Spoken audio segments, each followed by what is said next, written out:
বিবাহ করার পরে যদি কেউ জেনায় লিপ্ত হয় তারও ফাঁসি হবে সরকারিভাবে।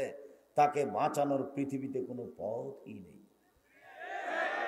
বিবাহ করার পরে যদি কেউ জেনায় লিপ্ত হয় তাহলে তার বাঁচার পথ পৃথিবীতে নেই। এদেশের লাখো দুলা ভাইকে সরকারিভাবে হত্যা করতে হবে যারা সেলিকার সাথে জেনায় লিপ্ত হয়েছে। এদেশের লাখো ভাবিকে হত্যা করতে হবে, ইট ঢেল পাথর দিয়ে মেরে ফেলতে হবে যারা ভাবির সাথে জেনায় লিপ্ত হয়েছে। এদেশের লাখো পুরুষ নারীকে ইট ঢেল পাথর দিয়ে মেরে ফেলতে হবে যারা বিবাহ করার পরে জেনায় লিপ্ত হয়েছে। তাদের বেঁচে থাকার পৃথিবীতে কোনো পথই নেই। আল্লাহ ক্ষমা করবেন, কান্নাকাটি করে ক্ষমা চাইলে সেটা ভিন্ন কথা। তবে আপাতত তাকে জানতে হবে বেঁচে থাকার তার কোনো সুযোগ নেই। সম্মানিত দিনী ভাই বোন, কথা প্রসঙ্গে একটু কথা জাত ইমরাতুমিন গ্রামে দিয়ে বাস্তবতা দেখাচ্ছি। গ্রামের সম্প্রদায়ের একজন মহিলা আসলো, এসে বলছে তাহির নিয়া রাসূলুল্লাহ, আল্লাহ রাসূল আমাকে পবিত্র করেন। আল্লাহর নবী বলেন ইরজি, বাড়ি ফিরে যাও, আস্তাগফিরিল্লাহ, আল্লাহর নিকটে ক্ষমা চাও, ও তুবি ইলাইহি, তুমি তওবা করো, তোমার পাপ ক্ষমা হয়ে যাবে। মহিলাটি বলছে আতুরাদ্দিনী কামার আদাত মাইজ ইবনে মালিক, আরে আপনি আমাকে সেভাবে ফিরিয়ে দিতে চাচ্ছেন? মাইজ ইবনে মালিকের বিচার না করে যেভাবে ফিরিয়ে দিচ্ছিলেন, ওয়ান্না হুবলা মিনাজ জিনা, আমার পেটে অবৈধ সন্তান রয়েছে, দয়া করে আমাকে ফিরিয়ে দিন না, বিচার করে দেন। আল্লাহ রাসূল বললেন আচ্ছা ঠিক আছে, এর যেই হত্যা তালে দি, বাড়ি চলে যাও, যেদিন বাচ্চা প্রসব হবে সেদিন আসো, বিচার করে দিব। মহিলা বাড়ি চলে গেল, সন্তান জন্ম নিয়েছে, মুসলিম গ্রন্থে এসেছে সবে মাত্র বাচ্চা প্রসব হয়েছে, সেই বাচ্চাকে ন্যাকড়ায় জড়িয়ে নিয়ে এসে রাসূলের দরবারে বলছে আল্লাহ রাসূল, এ দেখেন বাচ্চা প্রসব হয়েছে, বিচার করে দেন। দৃশ্য দেখে আল্লাহ রাসূল বললেন এর যেই বাড়ি ফিরে দাও, ফারজেই হে, বাচ্চাকে দুধ খাওয়াও, হাত্তা তাত্তেমি হে, যেদিন বাচ্চা দুধ ছেড়ে দিবে সেই দিনে আসো, বিচার করে দিব।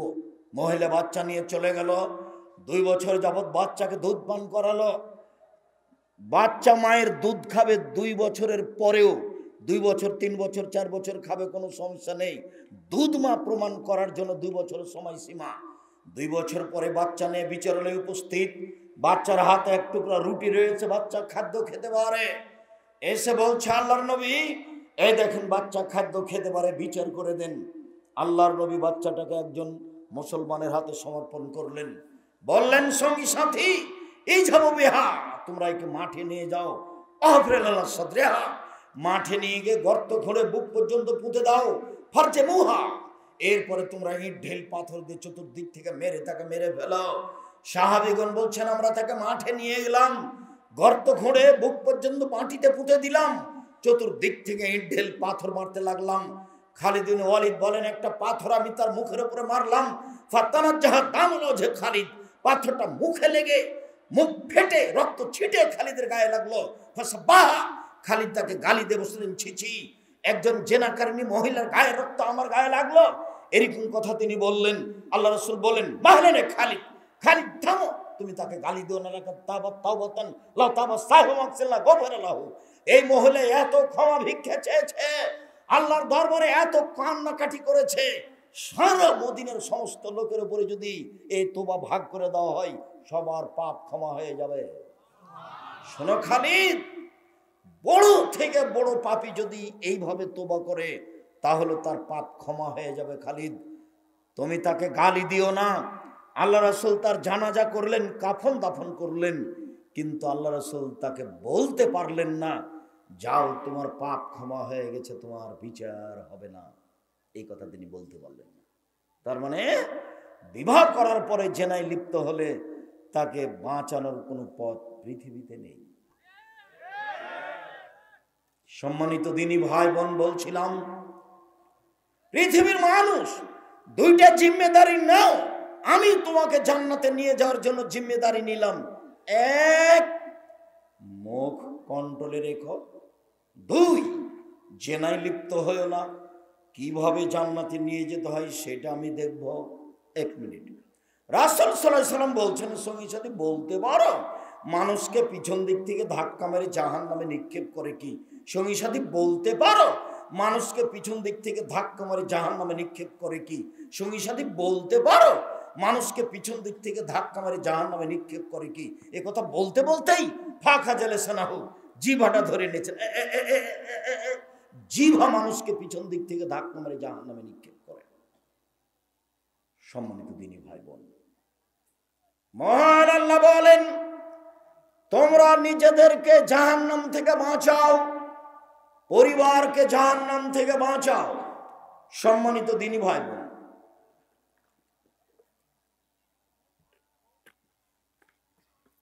নিজেকে জাহান্নাম থেকে বাঁচাবেন, পরিবারকে জাহান্নাম থেকে বাঁচাবেন।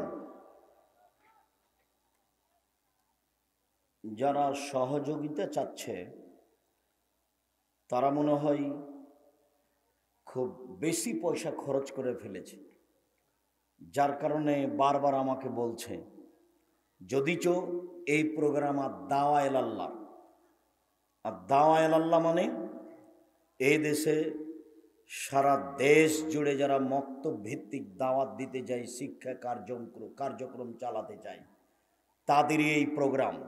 হঠাৎ একদিন দেখছি গাড়ির গায়ে লেখা আছে আর দাওয়া ইলাল্লাহ।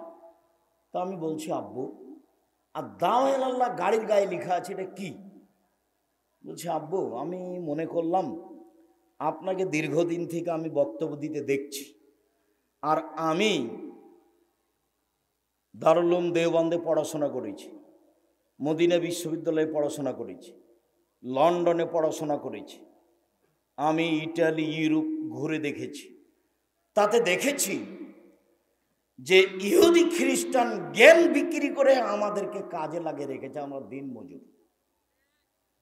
ওরা জীবিকা নির্বাহ করে জ্ঞান বিক্রি করে, বিদ্যা বিক্রি করে, আর আমরা তাদের দিন মজুর হিসাবে কাজ করি। তা আমার মাথায় জাগলো জ্ঞান কিভাবে অর্জন করতে হবে, এর মাঠে আমি আগে এই ব্যাপারে আমি আগে মাঠে নামব। তাতে আমি সিদ্ধান্ত নিলাম সারা দেশ জুড়ে শিক্ষা কার্যক্রম এবং দাওয়াতি কার্যক্রম মসজিদ ভিত্তিক করব ইনশাআল্লাহ। আমি বললাম, আব্বু সিদ্ধান্ত তোমার ঠিক, আমি 33 বছর যাবৎ দাওয়াত দিয়ে আসছি, আমার কথা মানুষ মেনে চলে, এ কথাই ঠিক। কোটি মানুষ প্যান্টটা কেটে টাকনুর উপরে করেছে, কথাই ঠিক। কোটি মানুষ তার পরিবারকে সুন্দর করেছে, পর্দায় নিয়ে এসেছে, এ কথাই ঠিক। হাজারো কোটি মানুষ বাড়িতে ছবি মূর্তি ভেঙে ফেলেছে, এ কথাই ঠিক। হাজারো পুরুষ নারী দাড়ি ছেড়েছে, পুরুষেরা নারীরা পর্দা করেছে, এ কথাই ঠিক। এরপরে আমি সমাজের সাথে মিলে আছি। সমাজ ঠান্ডার সিজনে বক্তব্য দেয়, গরমের সিজনে দেয় না। আমিও ঠান্ডার সিজনে বক্তব্য দিই, গরমের সিজনে দিই না। তাহলে আমিও কি সিজনাল বক্তা? তাই তো আব্বু, জনগণ টাকা চেয়ে নিয়েছে, আমি টাকা চেয়ে নিইনি, তবে মানুষে দিয়েছে, তখন আমি টাকা নিয়েছি, কোনোদিন টাকা না করিনি। তাহলে আমিও কি সিজনাল বক্তা? আব্বু আমি যখন কোনো প্রোগ্রামে গেছি সেখানে দেখেছি দোকানপাট, বাড়ি ঘর, পুরুষ নারী, দুলাভাই ভগ্নিপতি বোন, বাড়ি ভর্তি একাকার। কিসের দিন প্রচার আর কিসের দাওয়াতি কাজ চলছে, সারাদিন মেলা, হিন্দুদের মেলার মতো। তাহলে কি আমিও পরিস্থিতির সাথে মিশে আছি? আব্বু তুমি ঠিক সিদ্ধান্ত নিয়েছ, মসজিদ ভিত্তিক এদেশে শিক্ষা কার্যক্রম চালু করতে হবে, দাওয়াতি কাজ চালু করতে হবে। ইনশাল্লাহ আমি তোমার সাথে আছি। এই দেশের মাটিতে শিক্ষা কার্যক্রম মসজিদ ভিত্তিক একদিন পুরো দেশে গড়ে উঠবে, ইনশাল্লাহ গড়বেই গড়বে। সেই সুবাদে আজকে কোচা শহর নয়ার হাটে আদ-দাওয়া ইলাল্লাহর পক্ষ থেকে এই প্রোগ্রাম, আমি আদ-দাওয়া ইলাল্লাহর প্রোগ্রামে এসেছি, আপনাদের প্রোগ্রামে আমি দাওয়া ইলাল্লাহর প্রোগ্রামে এসেছি। সম্মানিত দিনী ভাই বোন, আমার মনে বড় সাধ, আমি এই দেশের মাটিতে উন্নত মানের প্রতিষ্ঠান গড়বই গড়ব ইনশাআল্লাহ, যেখানে ছেলে মেয়ে বাংলা, ইংরেজি, আরবি উন্নত মানের শিক্ষা অর্জন করে জাতির অন্যায়ের বিরুদ্ধে লড়বে, মুখে কলমে মিডিয়ায় লড়বে ইনশাআল্লাহ। সেটাই জামিয়া সালাফিয়া, শিরক মুক্ত প্রতিষ্ঠান জামিয়া সালাফিয়া, বিদআত মুক্ত প্রতিষ্ঠান জামিয়া সালাফিয়া, দল মুক্ত প্রতিষ্ঠান জামিয়া সালাফিয়া, হিংসা মুক্ত প্রতিষ্ঠান জামিয়া সালাফিয়া, বিদআত মুক্ত প্রতিষ্ঠান জামিয়া সালাফিয়া, দলাদলি এবং হিংসা বিদ্বেষ এইসব কিছু মুক্ত প্রতিষ্ঠান জামিয়া সালাফিয়া, দেশের সর্ববৃহৎ সর্বোচ্চ প্রতিষ্ঠান জামিয়া সালাফিয়া। এই জামিয়া সালাফিয়া প্রায় ৫,০০০ ছেলে মেয়ে পড়াশোনা করে। ৪১০ জন এতিম আছে, ৩০০ জন শিক্ষক শিক্ষিকা আছেন, যাদের প্রতি মাসে বেতন লাগে ৩২ লক্ষ। বিদেশি শিক্ষকদের প্রতিষ্ঠান ভরপুর। কিছুক্ষণ আগে যিনি কথা বলছিলেন তাকে বুঝতে পারছিলেন না সাজে খাটা হলে কি হবে। তাকে এদেশে লালন পালন করতে প্রতি মাসে প্রায় লাখের মতো খরচ হয়। অনেক বেতন, তাদের থাকা ভিন্ন, খাওয়া ভিন্ন। ওরা আমাদের হোটেলে খায় না, ওরা আমাদের সাথে খায় না, এরা ভিন্ন খায়, ভিন্নভাবে থাকে। এর নাম হাসানুল বান্না। ইন্ডিয়ার মানুষ জামিয়া সালাফে বানারসে পড়েছে, মদিনা বিশ্ববিদ্যালয়ে পড়েছে, এদের রেজাল্ট খুব ভালো। সামনে জানুয়ারিতে জামিয়া সালাফিয়া ডাঙ্গিপাড়া পাওয়া রাজশাহীতে 2 জন মদিনা বিশ্ববিদ্যালয়ের শিক্ষক শিক্ষকতা করবেন, তার নাম জামিয়া সালাফিয়া। আমার মনে বড় স্বাদ, আমি এই দেশের মাটিতে উন্নত মানের প্রতিষ্ঠান গড়বই ইনশাআল্লাহ। সেটাই জামিয়া সালাফিয়া। জামিয়া সালাফিয়া ডাঙ্গিপাড়া পাওয়া রাজশাহী, জামিয়া সালাফিয়া হাটাববির হাটাবো রূপগঞ্জ নারায়ণগঞ্জ ঢাকা, জামিয়া সালাফিয়া তেঘরা বিরল দিনাজপুর, জামিয়া সালাফিয়া 6 মাইল বাবুগঞ্জ বরিশাল। 4টা দেশে চলমান প্রতিষ্ঠান রয়েছে। জমি কিনা আছে আপনার চট্টগ্রামে, জমি কিনা আছে নোয়াখালীতে, জমি কিনা আছে সিলেটে, জমি কিনা আছে আপনার কুষ্টিয়ায়। এইসব জায়গায় অচিরেই জমি কিনা আছে ময়মনসিংহে। এইসব জায়গায় অচিরেই জামিয়া সালাফিয়া গড়ে উঠবে। এই দেশে জামিয়া সালাফিয়া নামে প্রতিষ্ঠান গড়ে ভরপুর করবো ইনশাআল্লাহ। সম্মানিত দিনী ভাই বোন, তারই একটু বড় শাখা হচ্ছে দাওয়া ইলাল্লাহ। মনে রাখতে হবে আপনাদেরকে, দাওয়া ইলাল্লাহ এবং জামিয়া সালাফিয়া কোনো বৈদেশিক পয়সাই চলে না, কোনো ব্যক্তি দিয়ে চলে না। আমি আর আপনি সাধারণ মানুষ, আমরাই সহযোগিতা করে থাকি। 10 টাকা, 20 টাকা, 50 টাকা, 500 টাকা, এরই মাধ্যমে জামিয়া সালাফিয়া চলে, এরই মাধ্যমে আর দাওয়া ইলাল্লাহ চলে। সারা দেশ জুড়ে এরা এই মক্তব চালু করবে ইনশাআল্লাহ। মর্মে ছেলেরা আপনাদের হাতে সামনে আসলে নিম্নে 10 টাকা, ঊর্ধ্বে 50 টাকা, 500 টাকা, 100 টাকা দিয়ে তাদের সহযোগিতা করবেন। সম্মেলন কেন, এই কোচা শহরের নয়ারহাটের এই প্রোগ্রাম দিয়ে এই দেশে প্রত্যেকটা জেলায়, প্রত্যেকটা থানায়, প্রত্যেকটা গ্রামে আর দাওয়া ইলাল্লাহ গড়ব ইনশাআল্লাহ। মসজিদ ভিত্তিক দাওয়াতের ব্যবস্থা করব ইনশাআল্লাহ। সম্মানিত দিনী ভাই বোন, ছেলেরা আপনাদের সামনে আসলে ফিরিয়ে দিবেন না। 10টা টাকা হলেও, 5টা টাকা হলেও ফিরিয়ে দিবেন না। যার কাছ থেকে ফিরে যাবে ওই পরিমাণ তার টাকা ক্ষতি হয়ে যাবে। ওটা আমি বলিনি, ওটা মুহাম্মদ সাল্লাল্লাহু আলাইহি ওয়াসাল্লাম বলেছে। আর যেটুকু আপনি দিবেন সেইটুকু আল্লাহ পূর্ণ করে দিবেন, এটা যেন মাথায় থাকে। আর কেউ নড়াচড়া করতে পাবেন না। ছেলেরা আপনাদের সামনে যাবে, তারা আপনাদের পাশ দিয়ে চলে যাবে। আমি আপনাদের সাথে কথাই রয়েছি।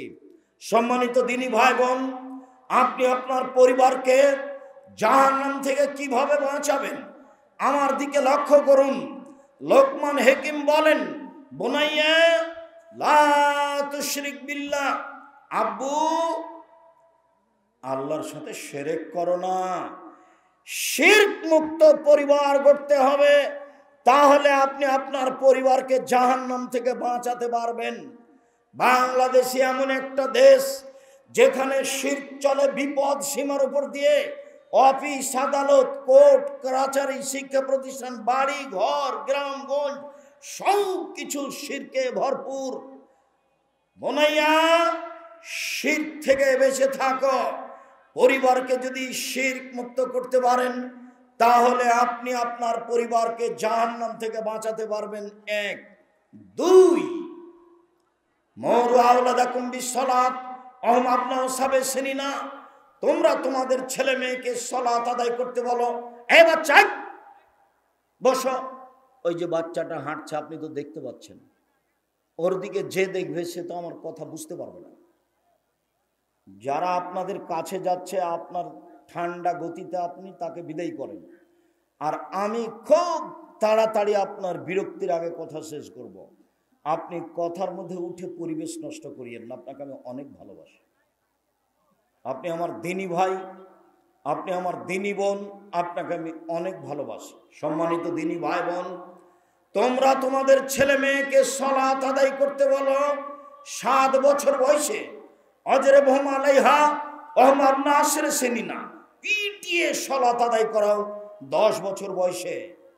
15 বছর বয়সের ছেলে নামাজ পড়ে না, তার বাপ বেঁচে আছে, এই কথা সত্য নয়, এই কথা মিথ্যে। এই ছেলে, তোমার বয়স 15, তুমি সালাত আদায় করো না, এটা তোমার বাপ নয়, এটা তোমার সৎ বাপ, এটা তোমার চাচা। আমি যদি একে তোমার চাচা প্রমাণ করতে না পারি, আমি জাতির সামনে বক্তব্য দেব না। আব্দুর রাজ্জাক সাহেব বলেন কি, আপনি আমার বাপকে আমার চাচা প্রমাণ করবেন কিভাবে? এই ছেলে, তোমার চাচা আমি প্রমাণ করতে পারবো না মানে বলো কি তুমি? আল্লাহর নবী বলছেন, মান ওয়ালাদা লাহু ওয়ালাদুন ফালিহুসান ইসমাহু, কারো যদি ছেলে মেয়ে জন্ম নেই, সুন্দর একটা নাম রাখতে হবে, শিষ্টাচার শিক্ষা দিতে হবে। তোমার নাম লিটন, বলো এটা কি সুন্দর নাম?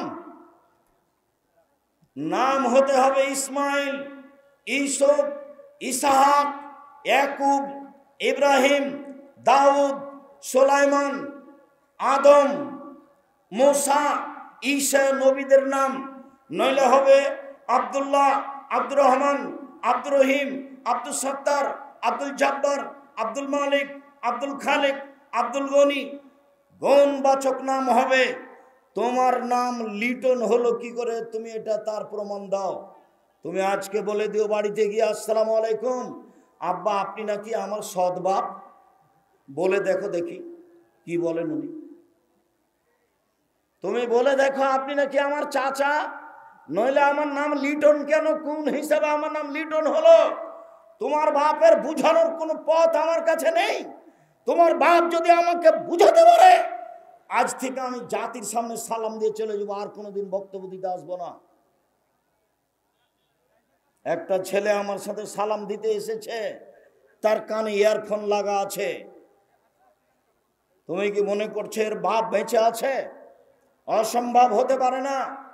আল্লাহর নবী বলছেন, আইনানে তাজনানে জেনা হমান নাজর, দুই চোখের জেনা হচ্ছে চোখ দিয়ে দেখা, অলোজনানে জেনা হমল ইস্তেমাও, দুই কানের জেনা হচ্ছে কান দিয়ে শোনা, অলিয়াজ জেনা হল বাদশা, হাতের জেনা হচ্ছে হাত দিয়ে ধরা, আর রিজল জেনা হল মাসি, পায়ের জেনা হচ্ছে পা দিয়ে চলা, জেনাল কলতাতামনতাস্তাহি, অন্তরের জেনা হচ্ছে পরিকল্পনা করা। এগুলো সব জেনা। তাহলে এই ছেলেটার কানে ইয়ারফোন লাগা আছে, তার মা দেখতে পায়, তার বাপ দেখতে পায়, আসলেই কি সেটা মা? আসলেই কি সেটা বাপ? জন্ম দিতে পারলে মা হওয়া যায় না, প্রসাব করাতে পারলে মা হওয়া যায় না।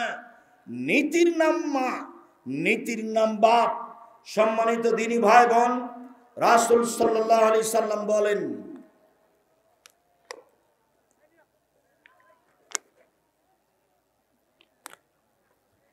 মুরু আওলাদাকুম বিসসালাত ওয়াহুম আবনাউ সাবঈ সিনিনা, তোমরা তোমাদের ছেলে মেয়েকে সালাত আদায় করতে বলো যখন তার বয়স 7 বছর, পিটিয়ে সালাত আদায় করো যখন তার বয়স 10 বছর। 15 বছর বয়স হয়েছে, সালাত আদায় করে না, তখনও বাপ বেঁচে আছে, এই কথা ঠিক নয়। কাপুরুষ হয়ে বাপ স্বীকৃতি দিয়ে জাতির ক্ষতি করে, পরিবারের ক্ষতি করে সফলতা অর্জন করা যায় না। সম্মানিত দিনী ভাই বোন, 3 রাসূল সাল্লাল্লাহু আলাইহি সাল্লাম বলেন, একরাহুল কালামা কাবলাল ইশায়ে, একরাহুল নাওমা কাবলাল ইশায়ে, একরাহুল কালামা বাদাল ইশায়ে।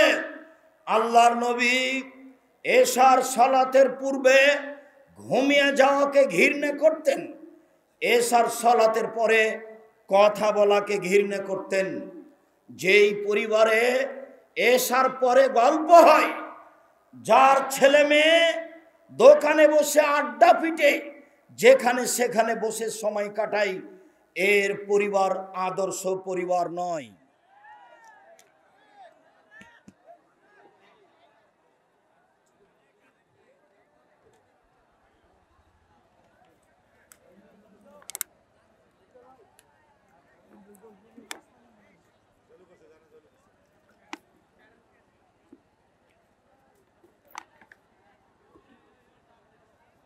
বাড়িতেও বাহিরে গল্পে লিপ্ত থাকে, মোবাইল নিয়ে ব্যস্ত থাকে, সেই পরিবার আদর্শ পরিবার নয়। 4, মান কানাত লাহু ওয়ালিদা ফাআল্লামা ফাসানা তালিমাহা ওয়া আদাবাহা ফাসানা তাদিবাহা। যার বাড়িতে কাজের মেয়ে আছে, সে কাজের মেয়েকে শিখিয়ে দিল, সুন্দর শিখিয়ে দিল, শিষ্টাচার শিখিয়ে দিল, সুন্দর শিষ্টাচার শিখিয়ে দিল, তার ডবল নেকি হবে। সম্মানিত দিনী ভাই বোন, বিশেষভাবে আমার দিনী বোনেরা যারা মহিলা মানুষ এসেছেন, আপনাদের এখানে আদর্শ পরিবারে অতীব গুরুত্বপূর্ণ কথা এসেছে। একটু থামেন, একবারে মুখটা বন্ধ করে চুপচাপ অপেক্ষা করেন। বলছিলাম সম্মানিত দিনী ভাই বোন, শিখিয়ে দিল, সুন্দর শিখিয়ে দিল, শিষ্টাচার শিখিয়ে দিল, সুন্দর শিষ্টাচার শিখিয়ে দিল। সব শিক্ষা সুন্দর নয়। এই ছেলে, সব শিক্ষা সুন্দর নয়, তাই বললাম না? এবার তোমাদের বলি, কোচা শহর নয়ারহাটের একটা খুব মেধাবী ছেলে, লন্ডন থেকে পড়ে এসেছে, বড় ডাক্তার, ঢাকা পিজি হাসপাতালে চাকরি হয়েছে, 3 লক্ষ টাকা তার মাসে বেতন। 1 মিনিট শোনো। সেদিন কোচা শহরে এসেছে, গাড়ি থেকে নামলো, দেখলাম প্যান্ট পরে আছে, প্যান্টটা টাকনোর নিচে আছে, গলায় টাই আছে, দাড়ি চাঁচা আছে, হাতে সিগারেট আছে, এইভাবে গাড়ি থেকে নামলো। একটু পরে দেখা গেল বৌমা গাড়ি থেকে নামলো, গায়ে হালকা হালকা কাপড় আছে। একটু পরে দেখা গেল নাতনি গাড়ি থেকে নামলো, গায়ে তেমন কাপড় নেই। দেখা গেল গাড়ির পিছন দিকে কুকুর আছে। বলো তো, এ কি শিক্ষিত ডাক্তার, কি শিক্ষিত মানুষ? আরো শোনো, যখন প্রেসক্রিপশন লেখে ডাক্তার রুগীর, ও জানে যে যেই কোম্পানির ওষুধ লিখছে এর চেয়ে ভালো কোম্পানির ঔষধ আছে, ও ওইটা না লিখে যেই কোম্পানি তাকে টাকা দিয়েছে সেই কোম্পানির ওষুধ লিখে দিল। এ কি শিক্ষিত মানুষ? এ ধোঁকাবাজ, এ প্রতারক, এর কাছে সত্য শিক্ষা নেই। তুমি দেখতে যাও, ওর সাথে যেগুলো সহযোগী আছে সব মহিলা মানুষ। কেন? কোচা শহরে কোনো পুরুষ মানুষ নেই? সবাই কেন তার সহযোগী মহিলা মানুষ? কেন সে সাধারণ কোম্পানির ওষুধ লিখলো, যে টাকা দিয়েছে, ও যে 3 লক্ষ টাকা মাসে বেতন পায়? এটা শিক্ষা নয়। আল্লাহর নবী বলেছেন, শিক্ষা উঠে যাবে, মূর্খতা বর্ষণ হবে, মূর্খতা বেড়ে যাবে, বিদ্যা উঠে যাবে। বিদ্যা উঠে গেছে, এ কথাই ঠিক, মূর্খতা বেড়ে গেছে, এ কথাই ঠিক। সম্মানিত দিনী ভাই বোন, শিষ্টাচার শিখিয়ে দিল। শিষ্টাচার কি জিনিস? আপনার মোবাইল রিং হচ্ছে, যদি আপনি বুঝতে পারেন হিন্দু, অন করে দিয়ে বলবেন ধন্যবাদ, জি কি বলছিলেন। আর যদি বুঝতে না পারেন, অন করে আসসালামু আলাইকুম বলবেন। হিন্দু হোক, মুসলমান হোক, বৌদ্ধ হোক, ডোম হোক, চামার হোক, মুচি হোক, মেথর হোক, যে হোক না কেন, আপনি বলবেন আসসালামু আলাইকুম। আপনি বললেন হ্যালো, এটা কোন শিষ্টাচার? হ্যালো বলে কুকুরকে ডাকে। আপনি আমার সাথে কথা বলেন তো দেখি, আমি আপনাকে হ্যালো বলি নাকি?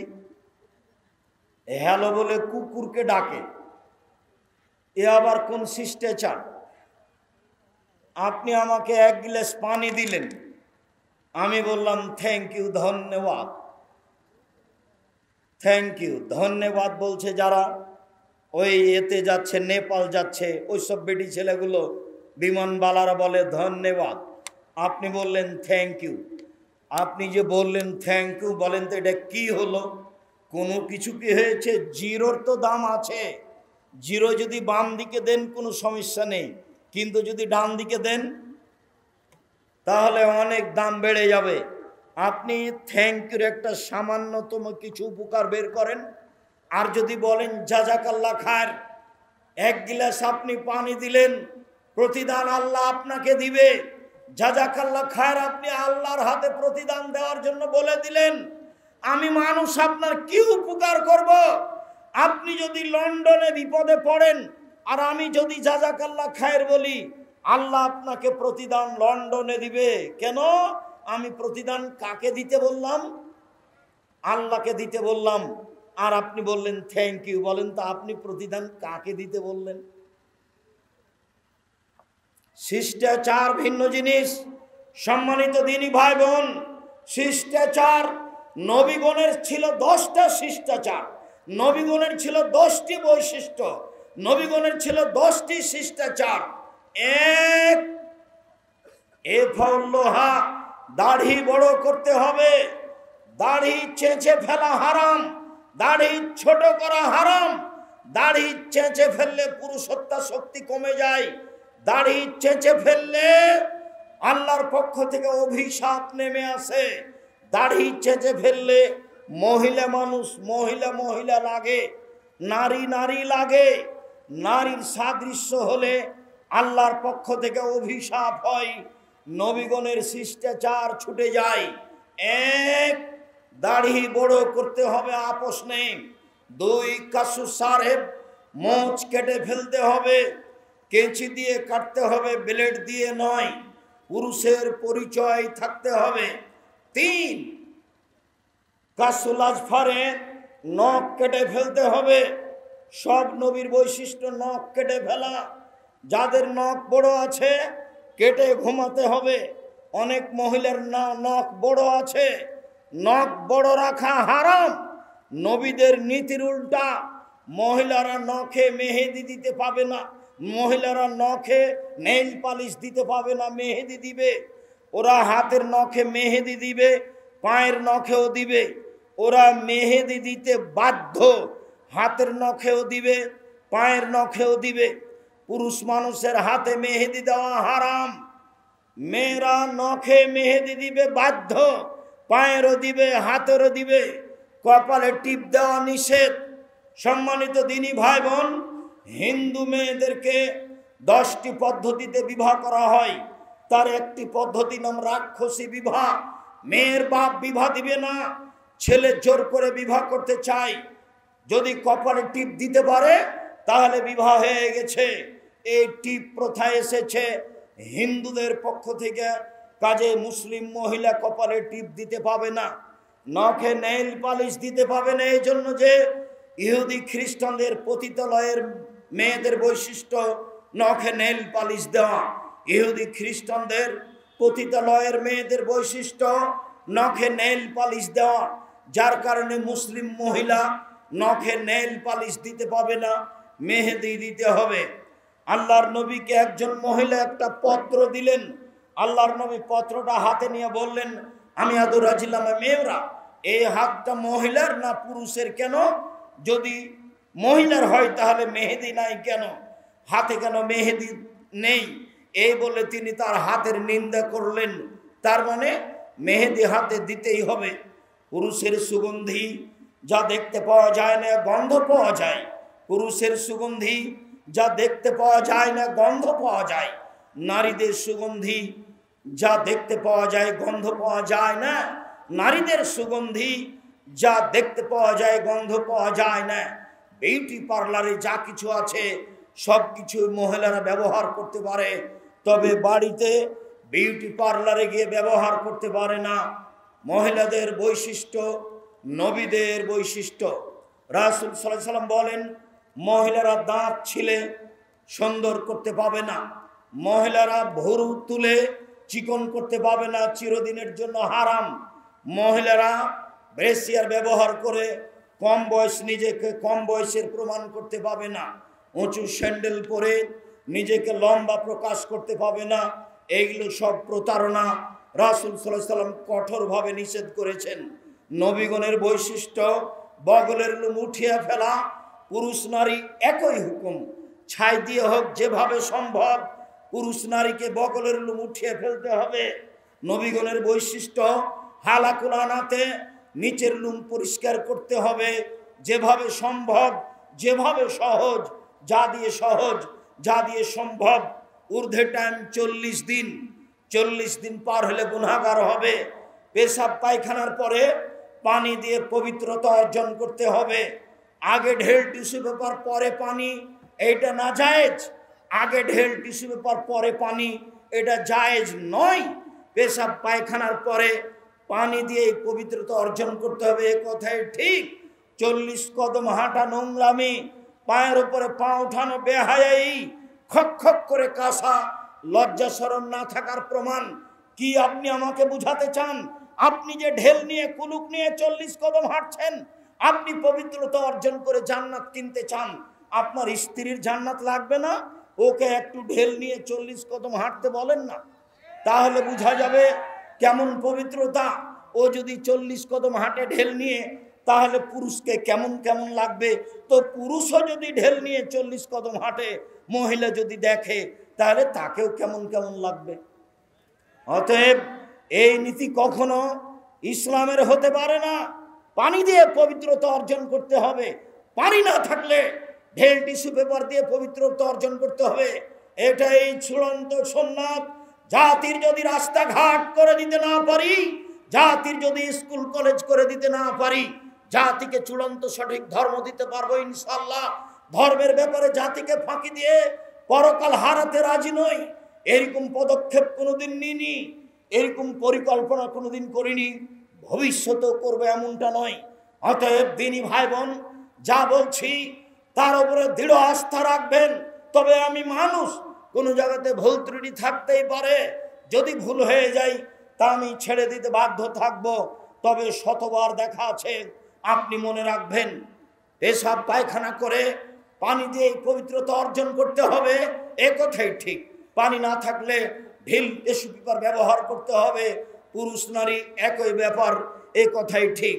বলছিলাম, সম্মানিত দিনী ভাই বোন, শিক্ষা সুন্দর শিক্ষা, বিদ্যা সুন্দর বিদ্যা, আদর্শ সুন্দর আদর্শ।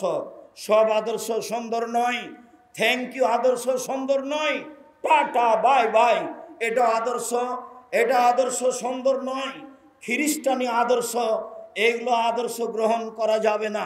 সম্মানিত দিনী ভাই বোন, মানুষ যারা বেশি ধনী বিত্তশালী, তাদের দেখে সালাম দিতে হবে, এ আদর্শ সুন্দর নয়। রাখাল কিষান ছোট বড় মুচি মেথর সবকে সালাম দিতে হবে। যদি হিন্দু হয় ধন্যবাদ, যদি চিনতে না পারি সালাম দিব, সে যেই হোক না কেন। আদর্শ রাসূলের গ্রহণ করার জন্য অনুরোধ জানাচ্ছি। বিবাহের বৈঠকে গায়ে বাঁধার যে আদর্শ আছে, এটা একেবারেই নোংরা আদর্শ, এটা একেবারেই বেহায়া আদর্শ। অবাক কথা, যেখানে বর বসে আছে সেখান থেকে 15-20 জন লোক ওই মহিলার কাছে গেল, চ্যাংড়া ছুল্লু গেল, আর মাওলানা সাহেব গেল, গিয়ে বলছে এত নগদ এত বাকি, তোমাকে বিবাহ করতে এসেছে, তুমি তাকে স্বামী সত্ত্বে কবুল করো। ও তখন 3 বার কবুল করলো। এরা সবাই এসে এবার বরের পাশে দাঁড়ালো। এই বসে থাকা লোকগুলি বলছে আপনারা কে? তখন ওরা বলছে আমরা এই বিবাহের উকিল। বলছে মেয়ে কবুল করেছেন? জি করেছে। আপনারা শুনেছেন? জি শুনেছি। তাহলে বসেন। মনে হচ্ছে হিন্দুর বিবাহ লেগেছে, কলার গাছের চতুর্দিক দিয়ে ঘুরে ধর্ম পাগল হয়ে গেছে। মেয়ের কাছে বিবাহ পড়ানো হারাম। দেখি কোন মায়ের বেটা কটা উল্টাতে পারে। কিয়ামত পর্যন্ত সময় থাকলো। কাজী সাহেবের খাতাতে 4 জন সাক্ষী আছে। কাজী সাহেবের এই খাতা টয়লেট পেপার হিসাবে ব্যবহার করতে হবে। এমন কোন মায়ের বেটা কিয়ামত পর্যন্ত জন্ম নিবে না যে কাজী সাহেবের খাতার বৈধতা দিতে পারে। এই ছেলে, জেনা প্রমাণ করতে হয় কয়জন সাক্ষী দিয়ে? 4 জন সাক্ষী দিয়ে। কাজীর খাতায় 4 জন সাক্ষী আছে, তাহলে কি কাজী সাহেব এটা জেনা প্রমাণ করছেন নাকি? জি না, দুইজনই সাক্ষী হতে হবে, এটাই চূড়ান্ত। মহিলার পক্ষ থেকে নয়, পুরুষের পক্ষ থেকে নয়, একটা বিবাহ বৈধ হতে হবে, যার জন্য দুইজন সাক্ষী লাগবে। আল্লাহর নবী বলেন, লা নিকাহা ইল্লা বিওয়ালিন, বাপ ছাড়া বিবাহ চলে না, অভিভাবক ছাড়া বিবাহ চলে না। লা নিকাহা ইল্লা বিশাহিদাইনে, দুইজনের সাক্ষী ছাড়া বিবাহ চলে না, এটাই চূড়ান্ত। আর এই যুবতীরা তাকে হলুদ মাখাবে, চিল্লাচিল্লি করবে, এইসব নোংরা আদর্শ ত্যাগ করতে হবে, রাসূলের পদ্ধতিতে ফিরে আসতে হবে। বর কেবলামুখী হয়ে মুখে রুমাল দিয়ে চুপচাপ বসে থাকবে, এমনটা হতে পারে না। আমি যখন বিবাহের বৈঠকে কথা বললাম, আমার মামা শ্বশুর সোলা গাড়ি বাড়ি গেছিলেন, একবারে লাফ দিয়ে উঠে গেলে নিয়ে যেতে থেকে বিবাহের মঞ্চ থেকে, এই বিবাহ দিব না, বিবাহ উঠিয়ে দাও। আমার শ্বশুর বাড়িতে ঢুকে খুব লাফালাফি করতে লাগলেন। আমার শাশুড়ি সবাকে বললেন, চুপ থাকো, সব যে যা বলছে বলতে দাও। আমার ভাই চিল্লাচিল্লি করে চলে যাবে, তোমরা কেউ কিছু বলো না। আমার মামা শ্বশুর খুব লাফালাফি করলো। যেই বর বর বিবাহের বৈঠকে বসে কথা বলে, এখানে বিবাহ দিব না, বর কথা বলতে পারবে না, আরে মোহর দিব আমি, আর কথা বলবে আমার বাপ, এ আবার কোন কথা? ধর্ম পাগল হয়নি, কথা আমাকেই বলতে হবে। আমি বর হিসেবে বসেছি, আপনার ছেলেকে কথা বলতে হবে, 10 টাকা মোহর করবে না 20 টাকা মোহর করবে। সে তার বাপের সাথে পরামর্শ করতে পারে, সেটা ভিন্ন কথা। বিবাহের সাথে যত নিয়ম আছে সবই নোংরা আদর্শ, স্কুল কলেজে যত নীতি আছে সবই নোংরা আদর্শ। এগুলো রাসূল সাল্লাল্লাহু আলাইহি সাল্লামের আদর্শ নয়, এগুলো হতে পারে না, এগুলো ত্যাগ করতে হবে জরুরিভাবে। গাড়িটা রাস্তার ডান দিকে যাবে, এটা রাসূলের আদর্শ, যাচ্ছে বাম দিকে, এইটা রাসূলের আদর্শ নয়। কত যে রাসূলের আদর্শ উল্টে আছে, কথায় কথায়, মিনিটে মিনিটে, রাস্তাঘাটে, যেখানে সেখানে পাবেন। যারা সরকারি লোক, চেয়ারম্যান মেম্বার এমপি পদে দাঁড়িয়েছে, প্রথমে বলছে যে বিসমিল্লাহির রহমানির রহিম, আউযু বিল্লাহি মিনাশ শাইতানির রাজিম। আরে আগে দিতে হবে সালাম, এটাই আদর্শ। ওর তো জানা নেই এমপি মানুষ কবে পড়বে। সেই যে আপনার মারা গেছেন, উনি আল্লাহ তাকে মাফ করুক, সাঘাটা ওই দিকের, আর নামটা আমি বলছি না, অনেক বড় মানুষ এমন খেপে গেলেন। আমি যখন সালাম দিয়ে গেলেন, আমি বললাম এমপি সাহেবের কথা এটা ভুল হয়েছে, উঠে বিসমিল্লাহ বলা যাবে না, আউযুবিল্লাহ বলা যাবে না। কোরআন মাজিদ পড়তে আউযুবিল্লাহ লাগে, সূরার প্রথমে বিসমিল্লাহ লাগে, আর কথা বলার জন্য আসসালামু আলাইকুম সালাম দিয়ে কথা বলে না যে তার উত্তর দিতে হবে না, তার সাথে কথা বলতে হবে না। দেশ মাঠ ঘাট রাসূলের আদর্শ ব্যতীত অন্য আদর্শে পরিপূর্ণ হয়েছে। বাম হাতে চা খাচ্ছে মানুষ, এটা হলো শয়তানি আদর্শ, শয়তান। ও বাম হাতে খাবে কেন? বাম হাত দিয়ে আল্লাহ রাসূল বলছেন, আল ইয়াদুল ইসরা লিরাসূলিল্লাহি সাল্লাল্লাহু আলাইহি সাল্লাম, আল্লাহ রাসূলের বাম হাত খান ছিল পেশাবের জন্য, পায়খানার জন্য, অলিল কাজারে অপবিত্রতার জন্য। আরে বোকা লোকটা, বাম হাতে চা খাচ্ছে, আর এখনই স্যান্ডেলের উপরে একটা ময়লাযুক্ত তেনা পড়ে আছে, ন্যাকড়া, তখন ওই লোকটা আবার কোন দিয়ে তেনাটা ধরছে? কোন হাত দিয়ে? বাম হাত দিয়ে ধরছে। আসলে মূর্খ, আসলে পড়াশোনা জানে না, বিদ্যা উঠে গেছে, মূর্খতা বেড়ে গেছে, কথাই ঠিক। কেউ যদি কাজের মেয়েকে শিখিয়ে দেয়, সুন্দর শিখিয়ে দেয়, শিষ্টাচার শিখিয়ে দেয়, সুন্দর শিষ্টাচার শিখিয়ে দেয়, তার ডবল নেকি হবে। কাজের মেয়েকে যদি এইভাবে শিখিয়ে দিতে হয়, তাহলে নিজের ছেলে মেয়েকে কি শিখাতে হবে? সম্মানিত দিনী ভাই বোন, আমার মনে বড় সাধ, আমি এ দেশের মাটিতে উন্নত মানের প্রতিষ্ঠান গড়বই ইনশাআল্লাহ, যেখানে ছেলে মেয়ে বাংলা, ইংরেজি, আরবি উন্নত মানের শিক্ষা অর্জন করে জাতির অন্যায়ের বিরুদ্ধে লড়বে, কুসংস্কারের বিরুদ্ধে লড়বে, ইনশাআল্লাহ লড়বে। বিবাহ দেওয়ার পরে বউ ভাত করতে হবে কেন? বিবাহ দেওয়ার পরে বউ ভাত হারাম। আবার অবাক কথা যেটা গায়বান্ধার, এই বউ ভাতের দিন ওই বউটা বসে আছে চেয়ারে, সব এসে তাকে টাকা দিয়ে যাচ্ছে, তাকে দেখছে, মুখ, ও কি পতিতালয়ের মহিলা নাকি? সবাই দেখবে মানে? আরে বাপ যা চললো বেঁচে আছে, মেয়েটাকে রেখেছে ঘরে খোলা, সবাই দেখে যাচ্ছে, টাকা দিয়ে। ধর্ম পাগল হয়ে গেছে। धर्म की राजशाही चांपानेर हवाई लड्डू दोनों हाथ में लड्डू है, जो चाहे उसको खा ले, जो चाहे उसको छोड़ दे। भूल हिसाब धर्म चांपानेर हवाई लड्डू नय। गाईबांधा জেলায় যত বাড়ি আছে শতকরা 95টা বাড়ির আসলের আদর্শ নেই। এই বাড়ি পরিবর্তন করতে হবে। আব্দুর রাজ্জাক সাহেব কথাটা আবার বুঝিয়ে বলেন, বুঝতে পারিনি। 95টা বাড়ি চলবে না মানে? জি, আপনাদের বাড়িতে ঢুকলে 10টা চুলা দেখা যায়। এগুলো আবার কেমন বাড়ি? সব ভিন্ন হতে হবে, ঘিরে ঘিরে ভিন্ন করতে হবে। টাকা আছে ইট দিয়ে ঘেরেন, টাকা না আছে চটছালা দিয়ে ঘেরেন, আর কিছু দিয়ে ঘেরেন, প্রত্যেকটা বাড়ি ভিন্ন করতে হবে। এসব বাড়ি রাসূলের আদর্শে গড়ে উঠেনি। আচ্ছা, সালাম দিবেন কোথায়? সালাম দিয়ে না দিয়ে যে ঢোকা নিষেধ, তো আপনার বাহির দরজায় তো নেই, তো সালাম দিব কোথায়? সব দিকই তো ফাঁকা। এ তো সাতক্ষীরার মতো হলো, এইদিকে একটা ঘর, এইদিকে একটা ঘর, মধ্যে গরুর গাড়ির রাস্তা। এটা তো হয় না, এগুলো বাড়ি নয়। এইসব বাড়ি পরিবর্তন করতে হবে, রাসূলের আদর্শে আসতে হবে। সম্মানিত দিনী ভাই বোন, রাসূল সাল্লাল্লাহু আলাইহি সাল্লাম বলেন, আরাজুল সাইয়্যিদ ফি আহলিহি, বাড়ির মালিক এই বাড়িতে কর্তা। আল মারাতু সাইয়্যিদা ফি বাইতি যাওজিহা, যে স্ত্রী সে হলো কর্ত্রী। নিজের কাজ করে যে তাকে বলে কর্মী, অপরের কাজ দেখে যে তাকে বলে কর্তা। নিজের কাজ করে যে তাকে বলে কর্মী, অপরের কাজ দেখে যে তাকে বলে কর্তা। আপনি 5 ওয়াক্ত সালাত আদায় করলেন,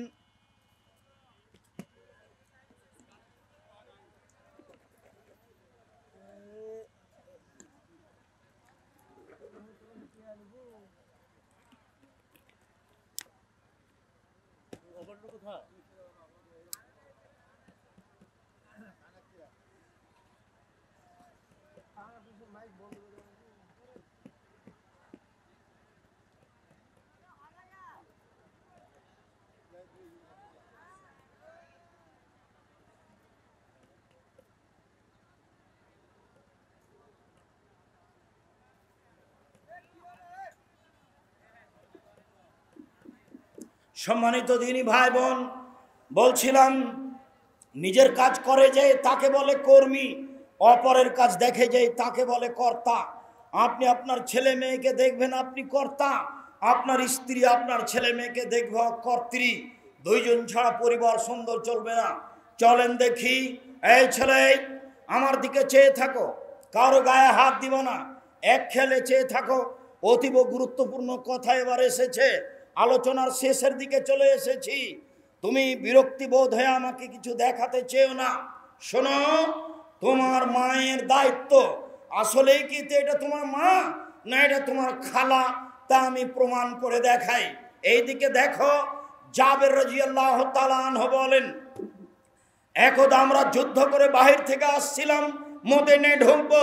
আল্লাহর নবী বললেন, থামো থামো থামো থামো, এখানেই থাকো, আমরা সকালে বাড়িতে যাব, রাতে এখানে থাকবো। আমি জাবের বললাম, আল্লাহর নবী, আমি নতুন বিবাহ করেছি, আমাকে বাড়ি যেতে অনুমতি দেন। আল্লাহর নবী বললেন, তুমি নতুন বিবাহ করেছো? বিকরানাম সাইয়্যিবা, তুমি কুমারী মেয়ে বিবাহ করেছো না তালাক প্রাপ্ত মেয়ে বিবাহ করেছো? আমি বললাম সাইয়্যিবা। আল্লাহর নবী, আমি তালাক প্রাপ্ত মেয়ে বিবাহ করেছি। আগে তার বিবাহ হয়েছিল, তার স্বামী তাকে তালাক দিয়েছে, আমি সেই মহিলাকে বিবাহ করেছি। আল্লাহর নবী বললেন, হাল্লা বিক্রাম তুলায় বোকা, তুমি কুমারী মেয়ে কেন বিবাহ করলে না? তুমি তার সাথে খেলতে, ও তোমার সাথে খেলতো। তুমি কুমারী মেয়ে কেন বিবাহ করলে না? তুমি তার সাথে খেলতে, ও তোমার সাথে খেলতো। তুমি অবিবাহিতা মেয়ে কেন বিবাহ করলে না? তুমি তার সাথে খেলতে, ও তোমার সাথে খেলতো। আল্লাহর নবী এইভাবে বলছেন কথা। তার 13 জন স্ত্রী, একসাথে 11 জন ছিলেন, মাত্র একজনের আগে কোনোদিন বিবাহ হয়নি, সবারই 2বার 3বার করে বিবাহ হয়েছে। তার মধ্যে খাদিজা রাদিয়াল্লাহু তাআলা আনহার 3 নম্বর স্বামী হচ্ছেন মুহাম্মদ সাল্লাল্লাহু আলাইহি সাল্লাম। তাহলে এর আগে খাদিজার কয়বার বিবাহ হয়েছে? 2বার বিবাহ হয়েছে। মুহাম্মদ সাল্লাল্লাহু আলাইহি সাল্লাম হচ্ছেন 3 নম্বর স্বামী। যাক, তিনি অবিবাহিত নারীকে বিবাহ করার জন্য উদ্বুদ্ধ করলেন। এবার দেখি জাবের কি বলেন। জাবের বলছেন, আল্লাহর নবী শোনেন, আমার আব্বা ওহুদের যুদ্ধে শহীদ হয়েছেন 9 জন মেয়ে রেখে। আমার 9 জন বোন আছে। আমার আব্বা ওহুদের যুদ্ধে শহীদ হয়েছেন 9 জন মেয়ে রেখে। আমার 9 জন বোন আছে। ফাকরাহুন ওযাবেজাম ইসলাহুন্না। আমার বোনদের সমবয়সের মেয়েকে আমি বিবাহ করতে চাইনি 4টা কারণে। আমার বোনদের সমবয়সের মেয়েকে আমি বিবাহ করিনি 4টা কারণে। এই 4টা কারণেই তোমার মায়ের মধ্যে থাকতে হবে জরুরি। শুনুন, উপস্থিত বৈঠকের দিনই মুসলিম বোন তিনি বলছেন আমি 4টা কারণে কম বয়সের মেয়েকে বিবাহ করিনি, আমার বোনদের সমবয়সের মেয়েকে বিবাহ করিনি। 1 লিতুআল্লিমাহুন্না, আমার স্ত্রী যেন আমার বোনদেরকে বিদ্যা শিখাতে পারে। 2 লিতুআদ্দিবাহুন্না, আমার স্ত্রী যেন আমার বোনদেরকে শিষ্টাচার শিখাতে পারে। 3 লিতুরাজ্জিলাহুন্না, আমার স্ত্রী যেন আমার বোনদের মাথার চুল চিরুনি করে পরিপাটি করে সাজগোজ করে রাখতে পারে। 4 লিতাকুমা আলাইহিন্না, আমার স্ত্রী যেন তাদের উপরে পাহারা দিতে পারে। তোমার মা তোমাদের উপরে পাহারাদার। বলো তোমার প্যান্টটা টাকানোর নিচে কেন? আসলেই কি এটা তোমার মা? বলে দিও আসসালামু আলাইকুম আম্মা, আব্দুর রাহিম সাহেব আপনাকে খালা বলে ডাকতে বলেছে। কেন বাবা, কেন তুমি খালা বলে ডাকবা? প্যান্টটা আমার টাকানোর নিচে, এই জন্য আম্মা। তোমার দাঁতগুলো অপরিষ্কার।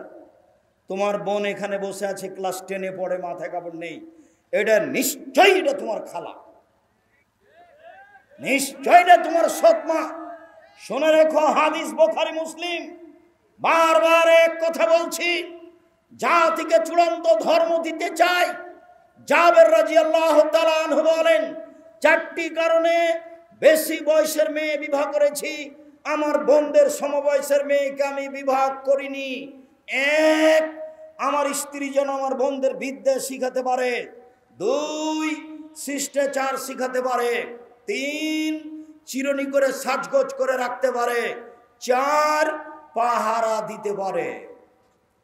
তোমার বোন প্রত্যেক দিন বিকাল 2টায় আসে, আজকে 2:30টায় এসেছে।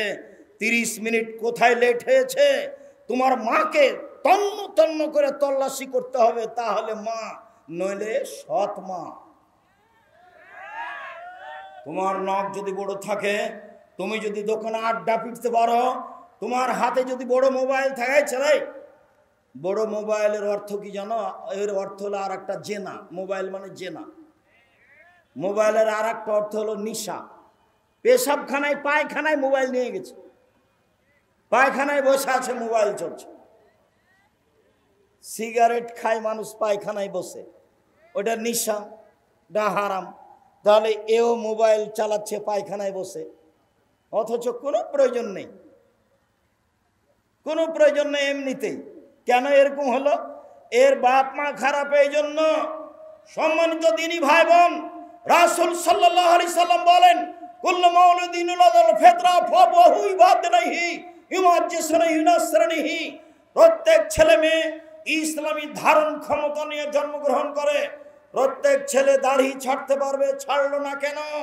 প্রত্যেক ছেলে টাকনোর উপরে প্যান্ট পরতে পারে, পরলো না কেন? প্রত্যেক ছেলে এশার সালাতের পরে বাড়ি চলে যেতে পারবে, গেল না কেন? দোকানে পড়ে আড্ডা পিটে কেন? প্রত্যেক মেয়ে মাথায় কাপড় দিতে পারে, দিল না কেন? প্রত্যেক মহিলাই ঢিলে ঢালা পোশাক পরতে পারে, ফ্যাশন বোরকা পরলো কেন? আল্লাহ রাসূল বলছেন ওর মা ওকে পড়তে বলেছে, এর নাম সঙ্গ দোষে লোহা ভাসে। ওর মা খারাপ, সেই জন্য এই ছেলে খারাপ। ওর মা খারাপ, সেই জন্য এই মেয়ে খারাপ। রাসূল সাল্লাল্লাহু আলাইহি সাল্লাম বলেন কারো সঙ্গী যদি আতরওয়ালা হয়, আতর বিক্রেতা, আতর তাকে এমনিতে দিবে, নইলে আতর কিনে নিবে, নইলে আতরের পাশে বসে থাকলে সুগন্ধি পাবে। আতরের আলার পাশে বসে থেকে নাকে মুখে আতরের সেন্ট আসবে না, এই কথা যেমন মিথ্যে। আপনার ছেলের বন্ধু ভালো, আপনার ছেলে ভালো হবে না, এই কথা তেমনি মিথ্যা। আতরওয়ালার পাশে বসে থেকে নাকে মুখে আতরের সেন্ট আসবে না, এই কথা যেমন মিথ্যে। আপনার মেয়ের বান্ধবী ভালো, আপনার মেয়ে ভালো হবে না, এই কথা তেমনি মিথ্যা। কামারের পাশে বসে থাকলে কাপড় জ্বলে যাবে, অন্যথায় কখনো নাকে মুখে ধোঁয়া এসে লাগবে। কামারের পাশে বসে থেকে নাকে মুখে ধোঁয়া আসবে না, এই কথা যেমন মিথ্যে। আপনার ছেলের বন্ধু খারাপ, আপনার ছেলে খারাপ হবে না, এই কথা তেমনি মিথ্যে। কামারের পাশে বসে থেকে নাকে মুখে ধোঁয়া আসবে না, এই কথা যেমন মিথ্যে। আপনার মেয়ের বান্ধবী খারাপ, আপনার মেয়ে খারাপ হবে না, এই কথা তেমনি মিথ্যে। অবশ্যই খারাপ হবে, এ কথাই ঠিক। তাই তো তারা দুই বোন একসাথে জন্ম নিয়েছিল, দেখতে অতীব সুন্দরী ছিল, মেধাও ভালো ছিল। একজন আর একজনকে ছেড়ে থাকতে পারতো না। কিভাবে একজন এই দলের